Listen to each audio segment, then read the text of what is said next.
Sa mapagpalang araw, gabi, hapon sa ating lahat. Yun, meron naman kaming panibago na pwedeng tulungan. Gawa ng aming scouter ay naglapit siyang muli. At dito pa rin yan guys sa lugar pa rin ng Manawag. Yun, at lagi nating binabanggit na willing tayong tumulong kahit sa maliit na paraan ay gagawin natin ito. So tara guys, samahan niyo kami. Okay, let's go guys.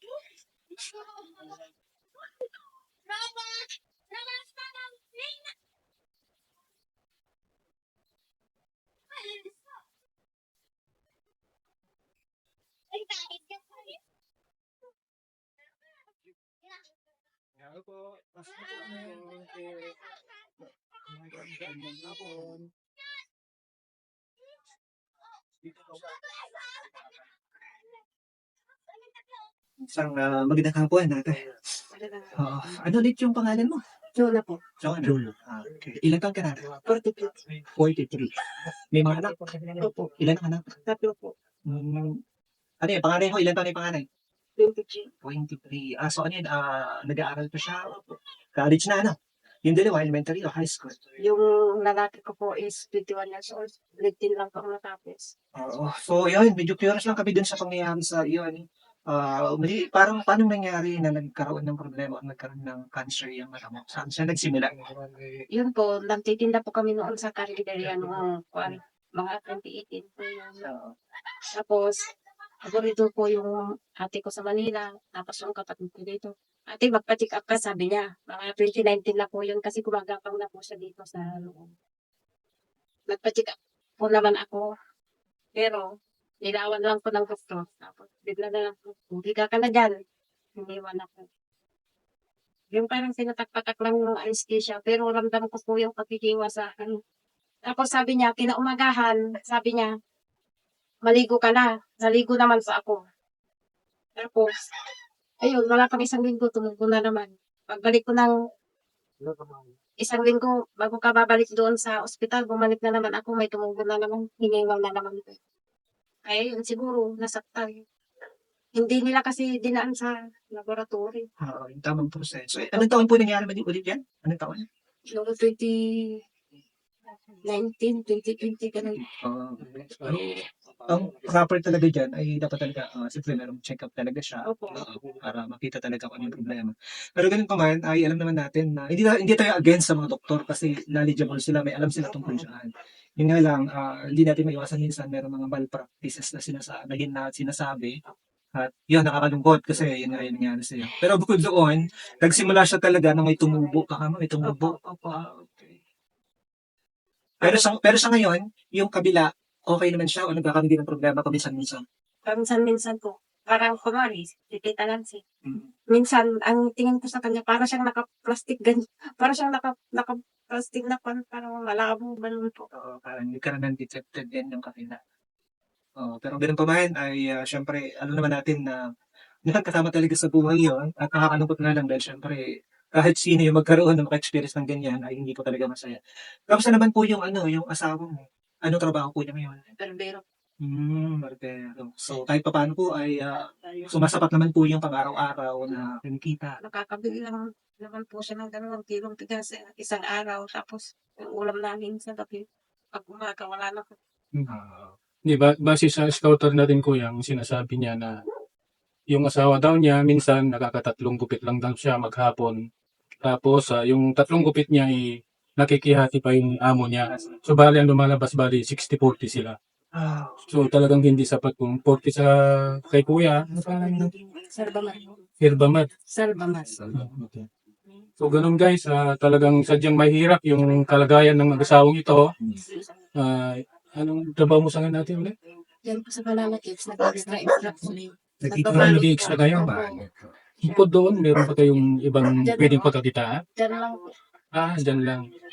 Kasi Kumusta lang po yung wala naman daw gustong gumawa sa akin kasi No. paano nila ako utusan ganito. Dahil sa kalagayan ng yan. Paano naman po yung pangangailangan ng mga estudyante nyo, yung pang-araw-araw nila? Ayun po, yung ate ko sa Manila, pag wala na pang so ate, pahingi ng ganyan, pambili ko ng wala silang baon, sabi ko. Yun po. Kahit paano, tumutulong naman po. Ayan. So, yun.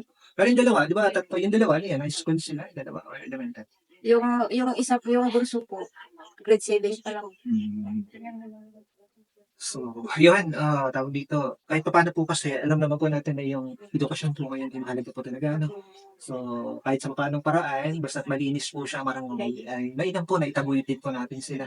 Ayun, yun nga lang, dahil yun nga yung kalagayan niya, medyo mahirap po talaga yung buhay, guys. At hindi na maligid sa alaman nyo na lahat po ng aming pinupuntahan or inaabot ng tulong na kahit sa maliit na paraan ay ganun po yung kalagayan. At minsan nga ay parang kami pa, parang personally ako pa yung parang nadudurog yung puso pag nakikita ko yung ganung kalagayan. Pero ganun pa man, ay madalas namin sinasabi ay yun po yung Stevie, ang layunin talaga namin ay yun nga, tumulong talaga. Nga lang, sa kung ano yung ano lang yung kung ano yung kaya namin itulong. Ano po? So, ayun. So, pero sa ngayon, yun nga, narinig namin yung story ng buhay ng family mo. Siguro yung isang advice lang din, na masasabi ko ay yung, ano lang, samahan lang din lagi natin ng dasal at tiwala kay Lord. Kasi isa rin yun sa mga, sa itutulong, ibabahagi namin sa iyo mamaya, yung word ni Lord. Okay lang po ba yun? Ayun. So, ayun guys, kagaya ng madalas namin sinasabi, yun share namin sa kanila. Bukod dun sa mga bagay na nauubos, ay ipinamahagi din namin yung kay Lord kasi hindi siya nauubos. At higit sa lahat ay nagbibigay ito ng solusyon sa lahat ng problema ng tao. Lalo tigit yung sa spiritual na kalagayan. So, yan natin. Meron kaming daladalang konting groceries. Yan, kukuhanin na po sa gali. Pasuyo ko yan. Sandali. Okay. Sige ate, tanto. I-unbox natin yung ating, yung daladala namin groceries. And guys, yung aming daladala kay nanay. Bigas, ayan, dilata, kape, noodles, gatas, at saka tinapay. Iyan. Sa mga nagbigay po, marami. Sana marami pa kayong matulungan. Kagaya namin, Opo. At siyempre, hindi lang din po dyan, kasi namimigay din po kami ng grocery, and then may konting cash din po kami binibigay. Para kahit pa paano po ay makatulong, pabili ng kahit ulam, gano'n. So, yan. Fernando po daw. Kaso na wala nang ibigay. Ay. Thank you very much po. Yung pagdaputan na lang po yung nakayanan ng Kuyang Stevie. Makakaasa po kayo na isa na kayo sa aming magiging beneficiary. Thank you. Para makapag-labang po ako ng kasi sa kalagayan ko po ito, wala pong gusto po sa akin. Yung ganito po ako. Sana po, sa mga may puso dyan, na Juan, ay piso-piso lang po, malaki na po yan. Pag na-ipon-ipon po, malaking bagay na po yan. At ng Diyos na po ang bahala po sa inyo. Yun lang po. Maraming salamat. So, yun guys, muli ay maraming salamat muli. At ito, may isa naman po tayong natulungan at kahit paano po ay sa maliit na paraan, gaya ng lagi natin sinasabi, ay ayan, maganda po na nakakatulong po. And then ganun din, ay muli kami nananawagan sa ating mga kapatid sa Luzon, Visayas at Mindanao ng CLA Philippines. Ganun din sa mga kapatid na natin na sa abroad. Ay maraming salamat muli sa suporta nyo sa aming YouTube channel at sa pamamagitan nyo yung pag-follow at pag-share. Ganun na rin yung panonood sa aming mga videos. Yan, maraming salamat muli. Sabihin ko yung Stevie. Bye-bye. Thank you. Bye-bye.